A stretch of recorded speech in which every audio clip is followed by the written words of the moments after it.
Pharma companies எல்லாருமே இங்க generic version of பிளேயர்ஸ்ல இருந்து இங்க குளோபல் லெவல் ஆஃப் பயோசிமிலர் அப்புறம் பயாலஜிக்ஸ் பிளேயரா வந்து மாறதுக்கான பிளான்ல இருக்காங்கன்னு சொல்லிட்டு நம்ம எல்லாருக்கும் தெரியும். அண்ட் நீங்க பட்ஜெட்டுமே அதுக்கு ஹெல்ப் பண்ற மாதிரி 10,000 crore வந்து ஒதுக்கி இருக்காங்க. அதுவும் நம்ம எல்லாருக்குமே தெரியும். சோ இந்த ஒரு விஷயத்துல இருக்கிற அந்த ப்ரோஸ் அண்ட் கான்ஸ் என்ன அப்படின்றத இந்த வீடியோல வந்து பார்க்க போறோம். ஃபர்ஸ்டா நம்ம இவரோட இந்தியன் ஃபார்மா கம்பெனிஸ் இங்க வந்து பெஸ்டா இருக்கிற இடம் வந்து ஜெனரிக் வெர்ஷன் ஆஃப் ட்ரக்ஸ்ல பெஸ்டா வந்து இருக்காங்க. சோ இங்க இருந்து மூவ் ஆகி அடுத்த லெவல் போகணும் அப்படின்னா இங்க குளோபல் இனோவேஷனான ட்ரக்கா வந்து போகணும் அப்படின்னா இதுக்கு உங்களுக்கு தேவைப்படுறது இந்த பயோசிமிலர் அப்புறம் பயாலஜிக்ஸ் வந்து ஒரு பெரிய பிளேயரா வந்து இருக்கணும். சோ அப்படின்னா இந்தியன் ஃபார்மா கம்பெனிஸ் எல்லாமே அதிகமா ஸ்பெண்ட் பண்ண ரெடியா இருக்கணும். R&D அதிகமா ஸ்பெண்ட் பண்ண ரெடியா இருக்கணும். அதுக்கான கிளினிக்கல் டெஸ்ட் சென்டர் வந்து அதிகமான இடத்துல வந்து இருக்கணும். அண்ட் தென் டேலண்டடான ஆட்கள் வந்து இதுக்காக இருக்கணும். சோ இது எல்லாமே இருந்தது அப்படின்னா தான் நம்மளால பயோசிமிலர் அப்புறம் பயாலஜிக்ஸ்ல வந்து புது ட்ரக்லாம் நம்மளால தயாரிச்சு வந்து எடுத்துட்டு வர முடியும். இல்ல அப்படின்னா நம்ம லேக்ல தான் வந்து இருப்போம். சோ இங்க கவர்மெண்ட் 10,000 கோடி ரூபாய் தந்தாலுமே இந்த பயோஃபார்மா ப்ரோக்ராமுக்காக 10,000 கோடி ரூபாய் தந்தாலுமே இதை தாண்டி நிறைய அந்த கிளினிக்கல் சென்டர்ஸ்லாம் தேவைப்பட்டு இருக்கு. ஒரு ஜெனரிக் வெர்ஷன் ஆஃப் ட்ரக் வந்து ஃபார் எக்ஸாம்பிள் இப்ப தயாரிக்கிறாங்க அப்படின்னா அதுக்கு $2 மில்லியன்ல இருந்து $3 மில்லியன் இருந்தாலே போதும் உங்களால வந்து பண்ணிட முடியும். அண்ட் தென் அந்த ஒரு ப்ராஜெக்ட்டோட எக்ஸிகியூஷன் டைம்லைன் வந்து உங்களுக்கு கண்டிப்பா வந்து தெரிஞ்சிருக்கும். 2 இயர்ஸா இருக்கும் இல்ல அப்படின்னா 3 இயர்ஸா வந்து இருக்கும். அண்ட் தென் இதுக்கான டே ஸ்பெண்டிங்கும் கம்மியா தான் வந்து இருக்கு. சோ இது எல்லாமே பிரெடிக்ட் பண்ணி ஜெனரிக் வெர்ஷன் ஆஃப் ட்ரக்ஸ் வந்து உங்களால தயாரிச்சு கொடுக்க முடியும். ஏன்னா இது காப்பி கேட் தானே பண்ண போறாங்க. பட் இதுவே இந்த பயோசிமிலர்ஸ் இல்ல அப்படின்னா இந்த ஒரு இனோவேஷனா ட்ரக் வந்து தயாரிக்கிறாங்க அப்படின்னா கண்டிப்பா R&D ஸ்பெண்டிங் அதிகமா வந்து இருக்கணும். அண்ட் தென் அந்த ஒரு அமௌண்ட் வந்து இங்க 2 million 3 million generic version of drug வந்து தேவைப்படுச்சுல அதை விட இது வந்து கண்டிப்பா அதிகமா தான் இருக்கும். $100 மில்லியன்ஸ் கூட தேவைப்படலாம் இந்த ஒரு புது ட்ரக்கை அவங்க தயாரிக்கிறதுக்கு. அண்ட் தென் இதுக்கான டைம் லைனை பொறுத்தல வருஷ கணக்குல கூட ஆகலாம். சோ இது வந்து பிரெடிக்டும் பண்ண முடியாது. சோ இந்த மாதிரியான விஷயங்கள் எல்லாம் உள்ள இருக்கு. சைனா வந்து என்ன பண்றாங்க அப்படின்னா இந்த இடத்துல டாமினேட் வந்து பண்றாங்க. யூஎஸ் இன்வெஸ்டர்ஸ் எல்லாருமே அங்க அட்ராக்ட் வந்து பண்றாங்க. சோ சைனால வந்து அதுக்கான அந்த ஒரு டேலண்டான ஸ்கில் ஆட்கள் வந்து வச்சிருக்காங்க. அப்புறம் அதுக்கான இந்த கிளினிக்கல் டெஸ்ட் சென்டர் வந்து வச்சிருக்காங்க. சோ அதனால சைனா வந்து அதை அட்ராக்ட் பண்ணி எடுத்துட்டு போயிறாங்க. இந்தியா வந்து அதை ஒன்னும் அட்ராக்ட் பண்ணல. சோ இந்தியா வந்து ஜெனரிக் வெர்ஷன் ஆஃப் ட்ரக்ல தான் வந்திருக்காங்க. சோ இந்த மாதிரி கீ சேலஞ்சஸ் வந்து இருக்கு. சோ இந்தியா குளோபல் ட்ரக் இன்னோவேட்டரா வந்து மாறணும் அப்படின்னா இங்க அதிகமான ரிசர்ச் சென்டர்ஸ் வந்து வர வேண்டியதா இருக்கும். அப்புறம் டேலண்டடான ஆட்கள் வந்து வர வேண்டியதா இருக்கும். அப்புறம் அங்க மணி ஸ்பெண்ட் பண்றதுக்கு ரெடியா வந்திருக்கணும். சோ இதெல்லாம் நடந்துச்சு அப்படின்னா இங்க Sun Pharma, doctor Reddy, Cipla and then Lupin இந்த மாதிரி கம்பெனிஸ் எல்லாமே ஒரு பெரிய பெனிஃபிட்டா வந்து இருக்கும். சோ பார்க்கலாம் என்ன நடக்குதுன்னு சொல்லிட்டு. ஆர்டிஃபிஷியல் இன்டெலிஜென்ஸோட இந்த ஒரு ஷாக் இருக்குல்ல, சோ அது வந்து இங்க உலக லெவல்ல வந்து இருக்கு. இங்க உலக லெவல்ல இருக்கிற அந்த ஒரு டெக் ஸ்டாக்ஸா இருக்கட்டும், நம்ம ஊரோட இந்தியன் ஐடி ஸ்டாக்ஸா இருக்கட்டும், எல்லாமே வந்து இந்த ஒரு ரீசனால டிராப்ல வந்து இருக்கு. ஃபார் எக்ஸாம்பிள் இப்ப கூட அந்த ஒரு கிளாட் பிளகின்ஸ் வந்து இங்க லான்ச் பண்ணாங்க. சோ இந்த ஒரு பிளகின் வந்த ரீசனாலே மார்க்கெட் வந்து அதிகமா வந்து இறங்குது. ஏன் இந்த மாதிரியான ஐடி வந்து இங்க அப்ஸ் அண்ட் டவுன்ஸ் இருக்கு. அந்த நீங்க குளோபல் லெவல்ல டெக் ஸ்டாக்ஸ் எல்லாமே அப்ஸ் அண்ட் டவுன்ஸ் இருக்கு அப்படின்னா இங்க ஒரு டெக்னாலஜி வந்து மாறிக்கிட்டே வந்துட்டு இருக்கும். அண்ட் நீங்க வர டெக்னாலஜிஸ்ல எது வந்து இங்க சக்சஸ் ஆகி போகும்னு சொல்லிட்டு யாருக்கும் தெரியாது. சோ இதுக்காக இந்த ஒரு ஐடி கம்பெனிஸ் அதிகமான மணி ஸ்பெண்டிங் வந்து பண்ணிட்டே இருக்கணும். அண்ட் தென் அவங்களோட அந்த ஒரு எக்ஸ்போஷர் வந்து இங்க இருந்துகிட்டே இருக்கணும். புது என்ன மாதிரியான டெக்னாலஜி வருது அதுல வந்து இருந்துகிட்டே இருக்கணும். சோ இதுல எங்கன்னா மிஸ் அவுட் ஆயிட்டாங்க அப்படின்னா இந்த கம்பெனிஸ் திரும்ப வரதையே கஷ்டப்படுவாங்க. ஃபார் எக்ஸாம்பிள் இப்ப இந்த கிளாட் பிளகின் வந்து வந்திருக்கு. சோ இது வந்து சக்சஸ் ஆகுமா இல்லையான்னு தெரியாது. பட் ஆனா இந்த ஒரு பிளகின் யூஸ்ஃபுல்லா இருக்கும்னு சொல்லிட்டு மட்டும் மார்க்கெட்ல எக்ஸ்பெக்டேஷன்ஸ் வந்து இருக்கு. 2007 ஐபோன் உள்ள வந்ததுக்கு அப்புறமா இங்க நோக்கியா, பிளாக்பெரி இந்த மாதிரி விண்டோஸ் போன் இந்த மாதிரி நிறைய போன்ஸ் வந்து இருந்துச்சு. பட் ஆனா ஐபோன் உள்ள வந்து காலி பண்ணும் அப்படின்ற மாதிரியான மார்க்கெட் டிஸ்ட்ரப்ஷன்ஸ் வந்து இருந்துச்சு. பட் ஆனா யாரும் வந்து பெருசா நம்பல. பட் ஆனா இங்க வந்து ஐபோன் வந்து மார்க்கெட் டிஸ்ட்ரப்ஷன் வந்து பண்ணிட்டாங்க. இந்த கூகுள் வந்து கொஞ்சம் அட்வான்டேஜா எடுத்துக்கிட்டு ஆண்ட்ராய்டு வந்து இங்க கைக்குள்ள வந்து போட்டுக்கிட்டாங்க. சோ அதனால இந்த கூகுள் கம்பெனி அது பெரிய பிளஸ் பாயிண்டா அமைச்சு. சோ ஐபோன் உள்ள வரும்போது இங்க கூகுள் வந்து கரெக்டான டைம்ல ஆண்ட்ராய்டையும் வந்து சூஸ் பண்ண ஆரம்பிச்சாங்க. சோ இதனால இந்த 2 நிறுவனம் சர்வைவ் ஆயிட்டு வந்துருச்சு. இங்க நோக்கியா, பிளாக்பெரி அண்ட் தென் விண்டோஸ்லாம் வந்து இங்க சர்வைவ் ஆக ஆரம்பிக்கல. பட் ஆனா அவங்களா அப்ப டாப் பிளேயரா வந்து இருந்தாங்க. சோ இந்த மாதிரி ஒரு இண்டஸ்ட்ரியிலயும் வந்து கண்டிப்பா வந்து சேஞ்சஸ் வந்து நடக்கும். சோ அதுல எது வந்து கரெக்டா இருக்கும் அப்படின்றது யாருக்குமே வந்து தெரியாது. சோ இப்போ ஏஐன்ற டேர்ம் வந்து போயிட்டு இருக்கு. அந்த ஏஐ டேர்ம்ல எங்க ஐடி சர்வீசஸ் உள்ளயும் ஏஐ வந்து இருக்கு. அண்ட் தென் ப்ராடக்ட்டாவும் ஏஐ வந்து இருக்கு. சோ இது ரெண்டுத்தையும் எப்படி மேனேஜ் பண்ணி எடுத்துட்டு போறாங்கன்ற கேள்வி வந்து இங்க சிஓ அண்ட் தென் இன்வெஸ்டர்ஸ் வந்து இங்க பார்த்து எடுத்து வைக்க வேண்டிய ஒரு விஷயமா இருக்கு அப்படின்னு சொல்லிட்டு சொல்றாங்க. சோ நம்ம இதுல இருந்து புரிஞ்சுக்க வேண்டியது என்ன அப்படின்னா இந்தியன் ஐடி ஸ்டாக்ஸ் இருக்குன்னும் போது அது எல்லாமே இறங்குச்சு அப்படின்னா அந்த கம்பெனி கிட்ட ஸ்பெசிஃபிக்கான ஒரு ஏஐ பிளகினோ இல்ல அப்படின்னா ப்ராடக்ட்டோ வந்து இருக்கா அப்படின்னு சொல்லிட்டு நம்ம பார்த்து கன்சிடர் பண்றது பெட்டரா இருக்கும். இப்போ நம்ம இன்ஃபோசிஸ் கம்பெனிக்கு எடுத்தோம் அப்படின்னா டாப்பர்ஸ்னு சொல்லிட்டு ஒரு ப்ராடக்ட் வந்து இருக்கு. டிசிஎஸ் கிட்டயும் ப்ராடக்ட் வந்து இருக்கு. இங்க விப்ரோ கிட்டயும் ப்ராடக்ட் வந்து இருக்கு. சர்வீசஸ்க்கும் இவங்க கிட்ட வந்து இருக்கு. HCL டெக் கம்பெனிக்குலாம் இங்க ரோபோட்டிக் ப்ராடக்ட்டே வந்து நிறைய வந்து இருக்கு. சோ இந்த மாதிரியான இந்த டாப் 4 பிளேயர்ஸ் கிட்ட அதிகமான ப்ராடக்ட் வந்து இருக்கு. சோ அதனால தான் நம்ம வந்து கன்சிடர் பண்ணிட்டு இருக்கோம். இதுவே இந்த ஏஐ டூல்ஸ் அதிகமா இன்வெஸ்ட்மென்ட் பண்ணாம அதுக்கான ப்ராடக்ட் வந்து டெவலப்மென்ட் பண்ணாம அவங்களோட ஆட்கள் வந்து அதுக்கான ட்ரெயின் பண்ணாம இருந்தாங்க அப்படின்னா நம்ம வந்து இந்த கம்பெனிஸ் பக்கம் ஒரி பண்ணிக்கணும். பட் ஆனா இந்த மாதிரியான விஷயங்கள்லாம் நடக்கல. எல்லாருமே அவங்களோட எம்ப்ளாய்ஸ் வந்து ஏஐக்காக ட்ரெயின் பண்ணிட்டு இருக்காங்க. சோ அதனால நம்ம கன்சிடர் பண்ணிட்டே போவோம். இருக்கிற ரிஸ்க் என்னவோ இங்க மார்க்கெட்ல என்ன சொல்றாங்களோ அது வந்து உண்மைதான். சோ என்ன ஒரு டூல் வந்து இங்க சக்சஸ் ஆகும் என்ன மாதிரியான விஷயம் வந்து சக்சஸ் ஆகும்னு சொல்லிட்டு யாருக்குமே வந்து தெரியாது. பட் ஆனா மார்க்கெட் டிஸ்ரப்ஷன்ஸ் இருக்கும்போது இந்த கம்பெனிஸ் எல்லாம் அடாப்ட் பண்ணிக்க முடியுதா அப்படின்னு சொல்லிட்டு வந்து பார்க்கணும். சோ அதுக்காக இந்த கம்பெனிஸ் எல்லாமே ரெடியா இருக்காங்கன்ற ரீசனால தான் நம்ம வந்து கன்சிடர் பண்ணிட்டு இருக்கோம். டிசிஎஸ் கம்பெனி வந்து ஆஸ்திரேலியால ஃபிளைட் சென்டர் டிராவல் குரூப்னு சொல்லிட்டு ஒருத்தங்க இருக்காங்க. சோ அவங்க கிட்ட வந்து இங்க பார்ட்னர்ஷிப் வந்து வைக்கிறாங்க. சோ எதுக்காக அப்படின்னா அவங்களோட டிஜிட்டல் மாடர்னைஸ் பிளாட்ஃபார்மா வந்து உருவாக்குறதுக்காக பார்ட்னர்ஷிப் வந்து வைக்கிறாங்க. சோ இந்த ஆஸ்திரேலியன் பேஸ் பண்ணி இந்த ஃபிளாட் சென்டர் டிராவல் வந்து இருக்காங்கல்ல. சோ இந்த கம்பெனி வந்து இந்த டிராவல் ஓரியன்டான அந்த ஒரு பிசினஸ்ல வந்து இருக்காங்க. சோ அவங்களுக்கு இந்த ஒரு மாடர்னைசேஷனான விஷயங்களை டிஜிட்டல் மாடர்னைசேஷனான விஷயங்களை எப்படி எடுத்துட்டு வர போறோம்னு சொல்லிட்டு பிளான் பண்ண போறாங்க. சோ அதுக்கான எக்ஸிகியூஷன் வந்து நடக்க போகுது. சோ இங்க கிளவுட் அப்புறம் இங்க நெட்வொர்க் அப்புறம் டேட்டா அதுக்கு அடுத்து தான் இங்க ஏஐ லீட் பண்ணி எடுத்துட்டு போற டிரான்ஸ்ஃபர்மேஷன். சோ இது எல்லாத்தையும் ஃபோக்கஸ் பண்ண போறோம் அப்படின்னு சொல்லிட்டு சொல்லிருக்காங்க. சோ இதனால அந்த ஒரு ஆஸ்திரேலியன் ஃபிளைட் சென்டர்ஸோட அந்த ஒரு ஐடி இருக்கும்ல. சோ அதெல்லாமே ஸ்டாண்ட் பண்ணி அப்புறம் மாடர்னைஸ் வந்து பண்ணுவாங்க. அப்புறம் வந்து இது வந்து ஸ்ட்ரீம்லைனும் பண்ணி கொடுப்பாங்க. சோ இதனால இந்த ஐடி சர்வீசஸ் எல்லாமே அந்த கம்பெனிக்கு சூப்பரா வந்து இருக்கும். அண்ட் தென் இந்த கம்பெனியுமே சிம்பிளிஃபைடா நிறைய டாஸ்க் வந்து இவங்க அவங்களால பண்ணிக்க முடியும். ஸோ இங்க டிசிஎஸ் கம்பெனியை பொறுத்தவரை ஆஸ்திரேலியால டாப் 10 லிஸ்டட் ஃபர்ம்ஸ் இருக்கு அப்படின்னா அவங்களுக்குள்ள மேக்ஸிமம் வந்து பார்ட்னர்ஷிப்ல வந்து இருப்பாங்க.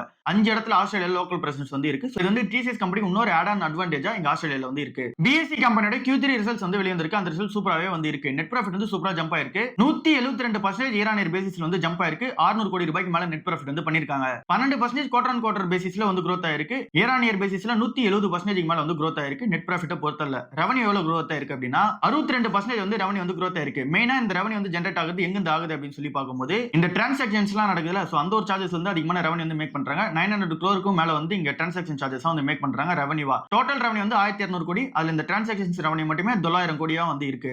டெரிவேட்டிவ்ஸோட ரெவென்யூமே சூப்பரா வந்து இருக்கு. ஆப்ஷன்ஸ் ரெவென்யூ வந்து 122% வந்து இயர் ஆன் இயர் பேசிஸ்ல வந்து ஜம்ப் ஆயிருக்கு. எபிட்டா 731 கோடி ரூபாய் வச்சிருக்காங்க. முன்னாடி இருந்தது வந்து 230 கோடி ரூபாய் தான். சோ இதுல வந்து ஒரு நல்ல ஜம்ப் வந்து இருக்கு. எபிட்டா மார்ஜினுமே 59% வந்து இன்க்ரீஸ் ஆயிருக்கு. சோ எல்லா மெட்ரிக்ஸுமே சூப்பரா வந்து இருக்கு. பட் ஆனா இந்த ஸ்டாக் இந்த பிரைஸ் வந்து கன்சிடர் பண்ண தேவையில்ல. ஆல் டைம் ஹைல வந்து இருக்கு. சோ வெயிட் பண்ணி தான் பார்க்கணும். ஜோதி லேப்ஸ் கம்பெனியோட Q3 ரிசல்ட்ஸ் வந்து கொஞ்சம் நெகட்டிவா தான் இருக்கிற மாதிரி இருக்கு. சோ இந்த ரிசல்ட்ஸ் எப்படி இருக்கு அண்ட் தென் இந்த ஸ்டாக் இப்ப கன்சிடர் பண்ணலாமா வேணாம்னு சொல்லிட்டு டீடைலா பார்ப்போம். ஏன்னா 300 ரூபாய்க்கு ட்ரேட் ஆயிட்டு இருந்தது. இப்போ 250 ரூபாய்க்கு கீழ வந்து ட்ரேட் ஆக ஆரம்பிச்சிருக்கு. சரி ஓகே, இந்த கம்பெனி நெட் ப்ராஃபிட் வந்து எவ்வளவு பண்ணிருக்காங்க அப்படின்னு சொல்லி பார்க்கும்போது 81 கோடி ரூபாய் நெட் ப்ராஃபிட் வந்து மேக் பண்ணிருக்காங்க. இது 7% வந்து இயர் ஆன் இயர் பேசிஸ் வந்து டிராப் ஆயிருக்கு நெட் ப்ராஃபிட். சோ 81 கோடி ரூபாய்ன்றது கொஞ்சம் கம்மியா தான் வந்து பண்ணிருக்காங்க. ரெவென்யூ வந்து 5% வந்து இயர் ஆன் இயர் பேசிஸ் வந்து growth ஆயிருக்கு. வால்யூம் growth வந்து இயர் ஆன் இயர் பேசிஸ்ல 7% மேல வந்து growth ஆயிருக்கு. சோ இப்போ நம்ம வால்யூம் growth தான் இங்க வந்து செக் பண்ணி பார்க்கணும். 7.2% வந்து வால்யூம் growth வந்து growth ஆயிருக்கு. லாஸ்ட் 9 மந்த்ஸ்ல வந்து பார்க்கும்போது 4.2% வந்து வால்யூம் growth வந்து இருக்கு. சோ இது ஒரு நல்ல சைனா இருக்கு.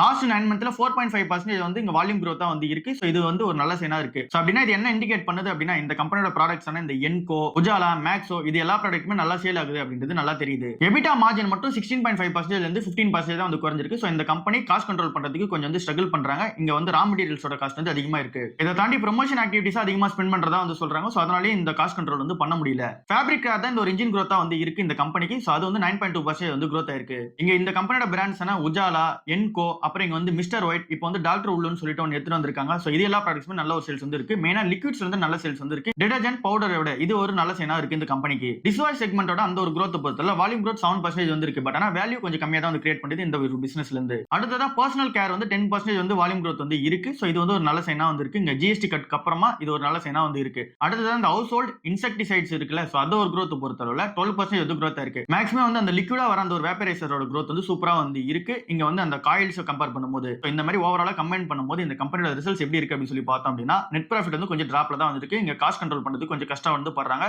அதிகமான ப்ரொமோஷன் ஸ்பெண்டிங்கும் அண்ட் நீங்க வந்து ரா மெட்டீரியல் காஸ்ட் அதிகமா இருக்கிற ரீசனால நெட் ப்ராஃபிட் வந்து பண்ண முடியல. பட் ஆனா வால்யூம் growth பார்க்கும்போது எல்லா செக்மெண்ட்டுமே நம்ம வந்து தனித்தனியா பார்த்துட்டோம். எல்லா செக்மெண்டோட வால்யூம் growthமே சூப்பரா தான் வந்து இருக்கு.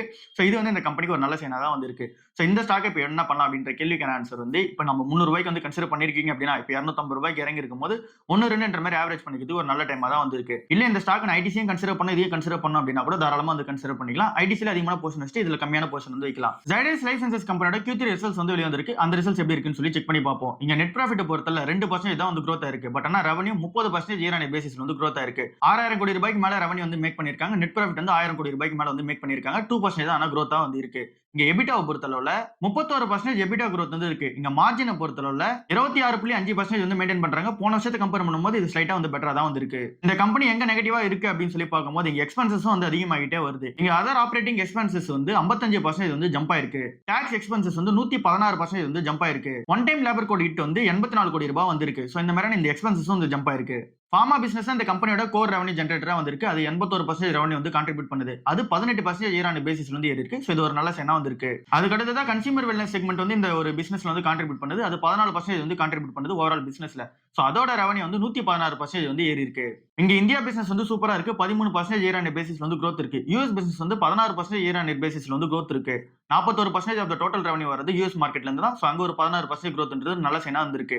இன்டர்நேஷனல் மார்க்கெட் வந்து 38% வந்து growthல வந்து இருக்கு. சோ ஓவராலா என்ன ரீசனால எல்லா ரீஜனுமே சூப்பரா இருக்கு அப்படின்னா கிரானிக் போர்ட்ஃபோலியோ வந்து சூப்பரா இந்த கம்பெனிக்கு இன்க்ரீஸ் ஆயிருக்கு. சோ அந்த ஒரு ரீசன் தான் இந்த அளவுக்கான ஒரு ரெவென்யூ growth இருக்குதுக்கான ரீசனா இருக்கு. இந்த கம்பெனி 4 யுஎஸ் லான்ச்சஸ் வந்து பிளான் பண்ணி வச்சிருக்காங்க. அதாவது ப்ராடக்ட் லான்ச்சஸ் வந்து ஒரு 4 வந்து இருக்கு. 8 வந்து அப்ரூவ்ல வந்து இருக்கு. அண்ட் தென் இந்த கம்பெனி 18 ANDA ஃபைலிங்ஸ் வந்து பண்ணி வச்சிருக்காங்க. ஆன்காலஜிக்கான ஸ்பெஷாலிட்டி லான்ச்சா பெய்ஸ்ரின் சொல்லிட்டு ஒன்னு லான்ச் பண்ண போறாங்க. இந்த கம்பெனி ஃபர்ஸ்ட் டைமா மென்கிஸ் டிசீஸ்க்கான ஒரு ட்ரீட்மெண்ட் ட்ரக் வந்து தயாரிச்சிருக்காங்க. இதுக்கு வந்து US FDA அப்ரூவல் வந்து கிடைச்சிருக்கு. ஜைகுபான்றது தான் இந்த ட்ரக் நேமா வந்து இருக்கு. சோ இது இந்த கம்பெனிக்கு ஒரு நல்ல சைனா இருக்கு. இப்போ பயோசிமிலர்ஸ்ல என்டர் ஆக போறதா சொல்லிருக்காங்க. 463 கோடி ரூபாய் இந்த கம்பெனிக்கு கேபிட்டல் எக்ஸ்பெண்டிச்சர்க்காக வந்து ஒதுக்க போறதா சொல்லிருக்காங்க. சோ இது எல்லாமே இந்த கம்பெனிக்கு ஒரு நல்ல சைனா தான் வந்து இருக்கு. So revenue and then profit and then இந்த மார்க்கெட் பிசினஸ் growth அது எல்லாமே சூப்பரா தான் வந்து இருக்கு. சோ இந்த டைம்ல இந்த ஸ்டாக்கோட current price to earnings check பண்ணி பார்க்கும்போது 18.2 வந்து இருக்கு. டாக்டர் ரெட்டி இது 19 வந்து இருக்கு. சோ இங்க மார்க்கெட் கேப் வைஸ் வந்தோம் அப்படின்னா இது 92,000 கோடி ரூபாய் ஜைடஸ் லைஃப் சயின்சஸ். இதுவே டாக்டர் ரெட்டி 1 லட்சம் கோடி ரூபாய்க்கு மேல வந்து இருக்கும் மார்க்கெட் கேப் பொறுத்தல. சோ இங்க ரெண்டு கம்பெனியும் ஒரு இடத்துல வந்து ஸ்ட்ராங்கா இருக்காங்க. மெயினா US ரெவென்யூ வந்து அதிகமா மேக் பண்ற கம்பெனிஸா வந்து இருக்காங்க. சோ அந்த ஒரு ரீசன்ல இது ரெண்டுமே நம்ம வந்து கன்சிடர் பண்ணிப்போம். இது வந்து ஒரு பெட்டரான சைனா இருக்கு நம்ம போர்ட்ஃபோலியோல இருக்கும்போது. இண்டஸ்இண்ட் பேங்கோட ராஜீவ் ஆனந்த் கிட்ட ஒரு இன்டர்வியூ வந்து எடுத்திருக்காங்க. அதுல நிறைய क्वेश्चंस வந்து கேட்டிருந்தாங்க. அத பத்தி டீடைலா வந்து பாப்போம். இண்டஸ்இண்ட் பேங்க்ல இவர் வந்து சார்ஜ் எடுத்ததுக்கு அப்புறமா இந்த கம்பெனி ஸ்டில் வந்து பிரஷர்ல தான் இருக்கு. பட் ஆனா இந்த கம்பெனியோட பிளான் வந்து இவர் வந்து சொல்லியிருந்தாரு. டர்ன் அரவுண்ட் பிளானா ஒரு 3 வருஷத்துக்கான பிளான் வந்து சொல்லியிருந்தாரு. சோ அத பத்திலாம் டீடைலா வந்து கேட்டுட்டு இருந்தாங்க. சோ இந்த கம்பெனியை பொறுத்தல இப்ப பிரஷர்ல இருக்கான்னு கேட்டீங்க அப்படின்னா கண்டிப்பா பிரஷர்ல தான் வந்திருக்கு. இந்த கம்பெனியோட பிசினஸ் பொறுத்தல மைக்ரோ ஃபைனான்ஸ்லயும் கமர்ஷியல் வெஹிக்கிளுக்காக லோன் கொடுக்குற செக்மெண்ட்ல தான் இந்த கம்பெனியோட அதிகமான எக்ஸ்போஷர் வந்து இருக்கு. சோ இந்த ஒரு அதிகமான எக்ஸ்போஷர் டிகேட்ஸ் கணக்குல அப்படி தான் வந்து இருக்கு. மைக்ரோ ஃபைனான்ஸ்க்கும் கமர்ஷியல் வெஹிக்கிளுக்கான லோன் கொடுக்கிறது தான் அதிகமான ஒரு போர்ஷனா இருக்கு. சோ இப்போ என்ன பிளான் பண்ணிருக்காங்க அப்படின்னா அந்த மைக்ரோ ஃபைனான்ஸ்க்காக லோன் கொடுக்குறாங்களா சோ அதுல வந்து அதிகமான அந்த ப்ரொவிஷன்ஸ் வந்து வர ஆரம்பிச்சிருக்கு. அங்க அதிகமான அந்த ஒரு கிராஸ் NPA வந்து வர ஆரம்பிச்சிருக்கு. சோ இங்க மைக்ரோ ஃபைனான்ஸ்ல உள்ள இந்த ஒரு ஸ்ட்ரெஸ் போக்குற மாதிரியான விஷயங்களை வந்து நாங்க எடுத்து வைப்போம் அப்படின்றது இவரோட பிளானா வந்து இருக்கு. அடுத்ததான் இந்த கம்பெனியோட கமர்ஷியல் வெஹிக்கிள் மார்க்கெட் ஷேர் பொறுத்தல இப்போ 7% வந்து இருக்கு. அதை 9%ல இருந்து 10% இன்க்ரீஸ் பண்ற பிளான்ல வந்து இருக்காங்க. இந்த கம்பெனியோட பேலன்ஸ் ஷீட்டை பொறுத்தல இங்க டெபாசிட்ஸ் லோன் இது ரெண்டுமே ஸ்ட்ராங் வந்து பண்ணணும். சோ அதுக்காக என்ன பண்ண போறாரு அப்படின்னா டெபாசிட்ஸ் வந்து எப்படி பிளான் பண்ணிருக்காரு அப்படின்னா ஹை காஸ்ட் டெபாசிட்ஸ்லாம் வந்து இருக்குல்ல சோ அது எல்லாமே எலிமினேட் ஆனாலும் பிரச்சனை இல்ல. அதாவது வெளியே போனாலும் பிரச்சனை இல்ல. இங்க வந்து இந்த ரீட்டைல் டெபாசிட்ஸ் வச்சோம் அப்புறம் இங்க கிரானுலரான அந்த ஒரு டெபாசிட்ஸ் வச்சுமே இது வந்து ரீப்ளேஸ் வந்து பண்ணிப்போம். அப்புறம் இங்க லோன்ஸ் பொறுத்தல ஹை கார்ப்பரேட் லோன்ஸ் வந்து கொடுக்கிறதுக்கு பதில் இங்க SME அப்புறம் வந்து இங்க மிட் கார்ப்பரேட்ஸ் அப்புறம் வந்து இங்க ஹவுசிங் லோன் சோ இந்த மாதிரி விஷயங்களை வந்து லோன் ஃபோக்கஸ் வந்து பண்ணுவோம் அப்படின்றத சொல்லிருக்காங்க. சோ டெபாசிட்ஸையும் அப்புறம் லோன்ஸ் வந்து ஸ்ட்ராங் பண்ற பிளான் வந்து இருக்காங்க. ரிட்டர்ன் ஆன் அசெட்ஸ் வந்து 1% வந்து இங்க மெயின்டைன் பண்ணணும்ன்றது உங்களோட டார்கெட்டா இருக்கு. Financial year 2027 எண்டுக்குள்ள.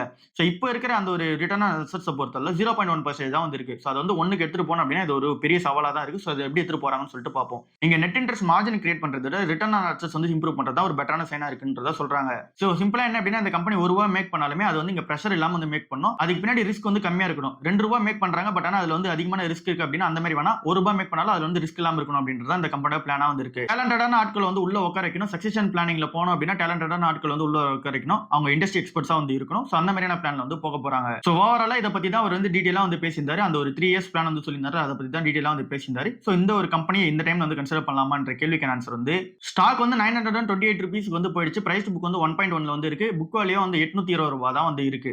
சோ இந்த டைம்ல இந்த ஸ்டாக்கை கன்சிடர் பண்ணது ஓரளவுக்கு நம்ம பிரீமியம் கொடுக்குற மாதிரி தான் வச்சுக்கணும். சோ இது வந்து ஒரு ₹1000 கிட்ட போகுது அப்படின்னா அது வரைக்கும் கன்சிடர் பண்ணிக்கலாம். அதுக்கு மேல போச்சு அப்படின்னா கன்சிடர் பண்றது பெட்டரா வந்து இருக்காது. சோ இந்த ஒரு பிரைஸ் நம்ம கொடுக்குறது ஓரளவுக்கு டீசென்டான பிரைஸ் வந்து பிரீமியம் கொடுக்குற மாதிரி தான் இருக்கு. இங்க கோல்ட் அண்ட் தென் சில்வரை பொறுத்தல இங்க ஸ்பாட் மார்க்கெட்ல கோல்டு வந்து 1% வந்து டிராப் ஆயிருக்கு காலையில. அண்ட் தென் இங்க சில்வரோட பிரைஸ் பொறுத்தல 2.5% வந்து டிராப் ஆயிருக்கு. இங்க கோல்டு வந்து $5016 per ounce வந்து ட்ரேட் ஆயிட்டு இருக்கு. சில்வர் வந்து $81 per ounce வந்து ட்ரேட் ஆயிட்டு இருக்கு. சோ என்ன ரீசனால இது ரெண்டுமே விழுந்திருக்கு அப்படின்னா கொஞ்சம் டாலர் வந்து ஸ்ட்ராங்கா இருக்கு. டாலர் இண்டெக்ஸ் வந்து 0.2% வந்து ஏறி இருக்கு. அப்புறம் இங்க ஜாப் டேட்டா அப்புறம் இங்க வந்து இன்ஃப்ளேஷன் நம்பர்ஸ் எல்லாமே பார்த்துட்டு இருக்காங்க மார்க்கெட்ல. சோ இது ஒருவேளை ஸ்ட்ராங்கா இருந்துச்சு அப்படின்னா இன்ட்ரெஸ்ட் ரேட் வந்து ஹைக் பண்ணும். அப்படி ஹைக் பண்ணாங்க அப்படின்னா அது கோல்ட் அண்ட் சில்வருக்கு ஒரு நெகட்டிவான செட்பேக்கா இருக்கும். சோ அந்த ஒரு ரீசனால மார்க்கெட் வந்து கொஞ்சம் இறக்கி இருக்காங்க. சோ ஓவராலா இதுதான் இன்னைக்கு மார்க்கெட் நியூஸ் இருக்கு. அடுத்த நியூஸ் சந்திப்போம். பாய்.